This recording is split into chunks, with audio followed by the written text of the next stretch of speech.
It's Nicole, and I am a professional fashion consultant, and I style Miss, Ms., and Mrs. Division pageant contestants. And in today's episode, I'm going to be briefly going over a few styling mistakes I often see my more mature pageant contestants in those divisions, Miss, Ms., and Mrs., making when it comes to dressing for pageants and why they may be costing you the crown.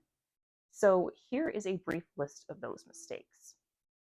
So number one is not dressing for your particular division. And what I mean by that is dressing in a way that isn't appropriate for your age range.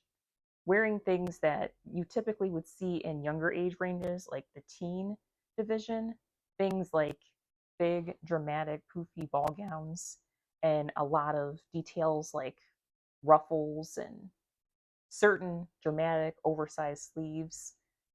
You want to steer away from those kinds of fashions, as once you reach the Miss age division, there are certain expectations when it comes to your wardrobe that just aren't going to cut it, that you could get away with in the younger divisions. You want to come across mature and sophisticated and like you're ready to truly hold the Miss, Ms., or Mrs. division title, and ill-fitting clothing. They might wear clothing that's either too loose in certain areas or it might be too tight, and this could definitely be costing you the crown because it affects your overall appearance and the way that you present yourself. If you wear something that's loose and sloppy, then the judges are going to think that you may not put a whole lot of time, care, and effort into how you present yourself, and that's not a good look for the pageant system. So are you really ready to be their brand ambassador? The next mistake I see a lot of my more mature pageant contestants making is not letting their personality shine through with their pageant wardrobe. This is especially common for newer pageant contestants, that they think, you know, you have to fit a certain mold with your wardrobe and that it's all one size fits all and there's a certain look. No, making sure that, yes, you make sure that you do your research on whatever pageant that you're competing in and what typically is a winning look and what's appropriate and what isn't.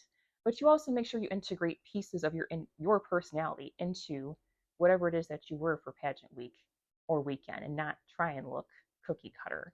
And that could be through expressing yourself through things like bright colors, if you like bright colors, or if you tend to be have more of an edgy style, then maybe you wear darker colors or integrate leather into your wardrobe, which will really make you look unique because you really don't see that often in pageants.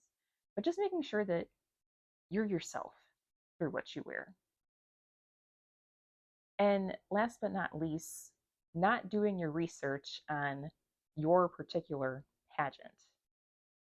So I see a lot of pageant contestants entering pageants, but not necessarily doing research on what pageant that they are entering and making sure that that pageant is in alignment with their personality and values and that it offers what they're hoping to get out of being in the pageant.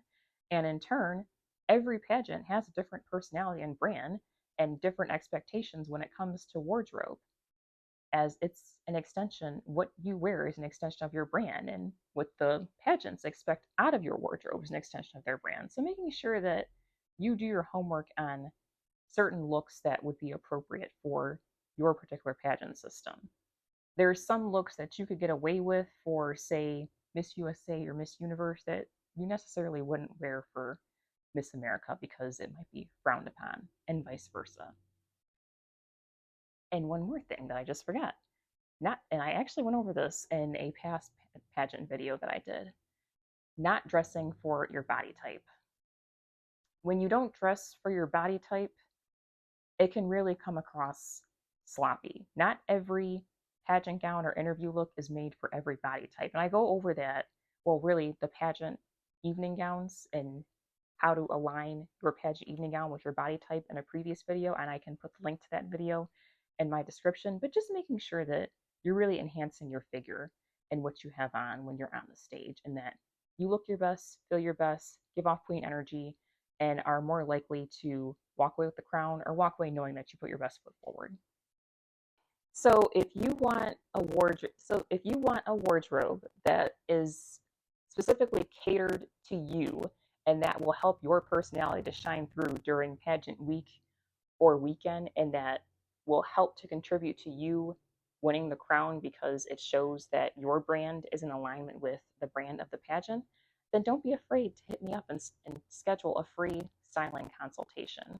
It'll really help to take the stress out of navigating wardrobe in the world of pageantry, which really plays a big part in you potentially winning the title and what all you get out of being in the pageant. And it'll save you time because I know as a pageant queen, time management is key. And why stress out about what you're going to wear for the pageant when I can do it for you and help you out? So if you like this particular content, please make sure to like and subscribe to my channel, and I will talk to you all later. Bye.